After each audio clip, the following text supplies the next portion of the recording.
Today I'm going to be watching a video of Americans who lived in Australia and in their opinion the best things about Australia. So I always like watching videos about culture shocks and that sort of thing. So this one's about the best things in Australia. Tell me what you think about these.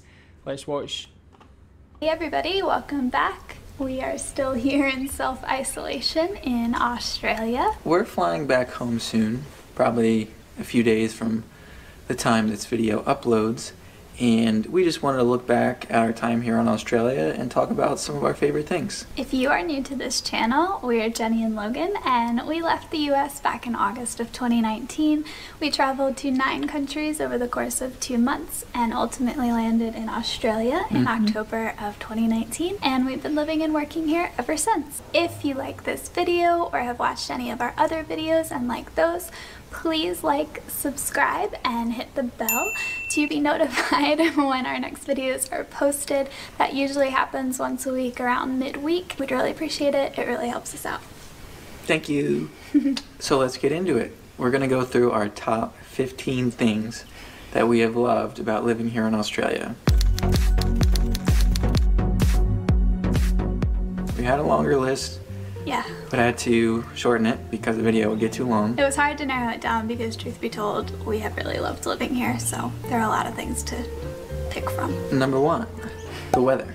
It's a beautiful day here in Sydney. Luckily, I guess we're leaving at winter time, so we've only really experienced the best part. It's just been nice, not too cold. When it rains, it rains. That is true, yeah. But we've loved it. Yeah, you don't really have to look up the weather too much. You can pretty much guarantee that 5 out of the 7 days of the week are gonna be sunny and nice. We've been very spoiled with nice weather. And number 2, if you've watched any of our recent videos, we talked a lot about this in more detail, but we've really loved the laid back and relaxed culture, not only in the workplace, but just the attitude of Australians overall. When it comes to work, that means lots more vacation days and just a more casual atmosphere in the office. And then I guess when it comes to life here in Australia, Australians just tend to be more go with the flow, easygoing. It's been a nice atmosphere to be in. And number 3, authentic Asian food options. So we love the food here in Australia. We've gotten awesome Thai food, Chinese, Vietnamese, Japanese. Doesn't end. It's all fantastic and we're really gonna miss it. So much. And number 4. Yeah, that one actually is a big thing for me because I love Asian food. Of course, I've lived in Asia for the last like 13 years. So it's basically my primary type of food that I eat. To know, it makes sense, obviously, there's a lot of Asian immigrants that have moved to Australia, so you'd imagine there would be a lot of restaurants and food services to cater to that demand that would probably be there. What do you think about the Asian food in Australia? Does it vary by city, by region? What's the best Asian food you've had in Australia? As I said, if I was like going to move to Australia, that's a big thing. I want to always eat Asian food. It's just so good. But I guess it's going to be a lot more expensive in Australia as well. 4 is Marrickville, the town we live in, and just the Sydney suburbs in general. So we've spent most of our time in Australia living in Marrickville. We love the proximity to the beach, to the city. We love the town itself. We just said if we could plop Marrickville back home, we would be quite happy. Great place. Tell me more about 5, Marrickville. for our favorite things, I guess this is more specific to Sydney. Public transport has been great. Never needed a car, just had our Opal cards.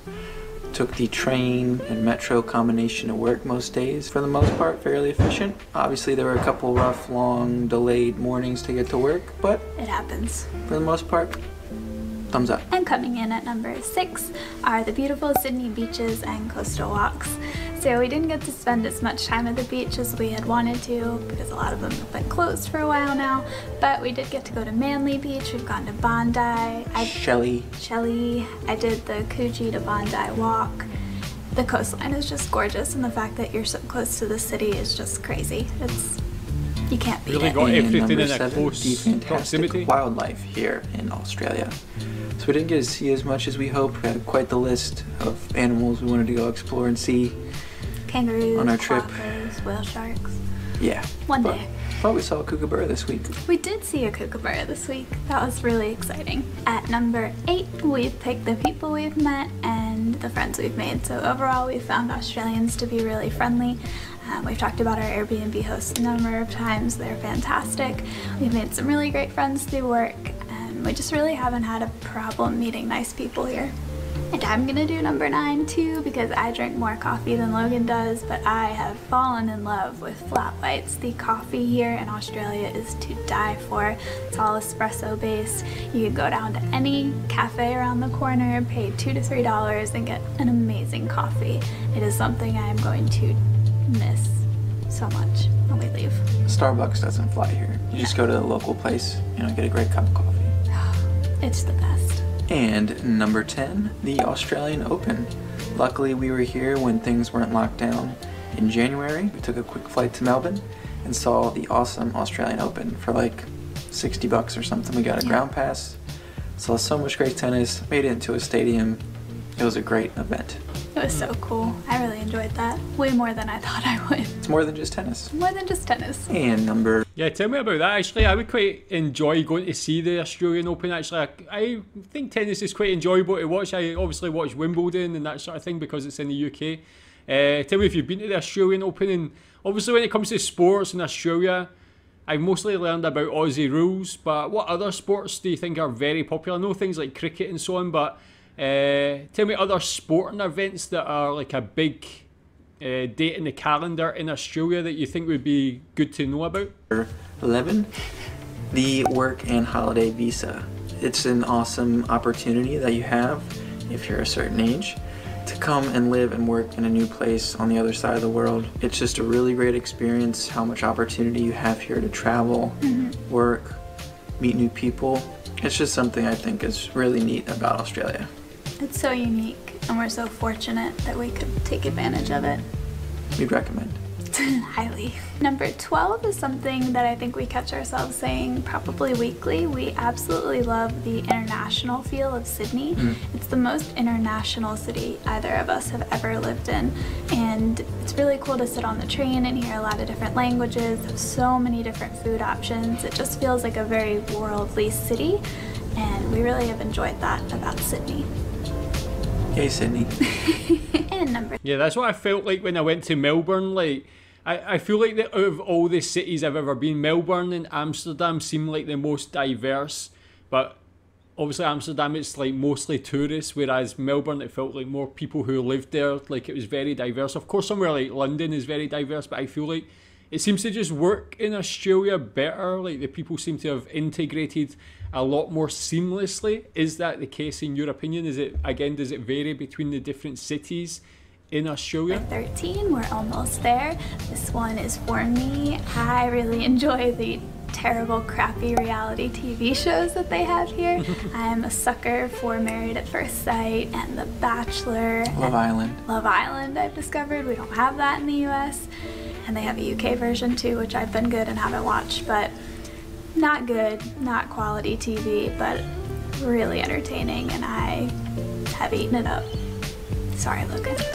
And number... Tell me about that as well. Like, what's the best Australian reality TV show? Do you have like a guilty pleasure that you watch? 14, just so you have plenty of options for things to do when you're not in lockdown. Yeah. You're close to the beach, you can go to the mountains, go for bushwalks, outdoor movie theaters, Cricket matches. Music venues. It's just a great cultural hub. Always something to do. Can't be bored. Luckily, we've gotten to do a lot of Those things. Yeah, Except mountains this year. no mountains. Finishing off the list at number 15 is contactless payment. It's been really handy, easy, tap and go, good to go. It hasn't really picked up in the US. Maybe it has since we've been gone. We can hope. It's just made life really convenient. Yeah, and we had it in the UK a couple years ago, and we just said, why don't we do this at home? This is so much easier. So it's a really silly little thing, but It's something. it's a nice perk. And there you have it. Yeah, interesting list. Again, I've seen a lot of those mentioned before. A couple of them are new, but it's always good to see people's positive reactions or observations about Australia. Again, I've said it so many times, it just like seems like the greatest place to live, man. Everybody's just super happy to live there. Tell me what you think about it. Tell me what you think about all these things they mentioned. I guess, yeah, some of them are very like Sydney focused, but I guess they can apply to other places in Australia as well. Tell me more about, what was the name of that town there, Marricksville? Tell me more about the small towns, or Marrickville. Tell me more about the small towns in Australia. That's something I've not really looked too much into, but definitely want to learn more about those small towns. And yeah, do you think like someone could move there and live there rather than living in one of the big cities? Is it accessible to a lot of things that are like needed, good schools and so on? And obviously there's the cost of living or the cost of rent and that sort of thing. Is it so much cheaper that it's actually better to move to one of those smaller towns? Do you think? But yeah, tell me what you think about these. Thanks.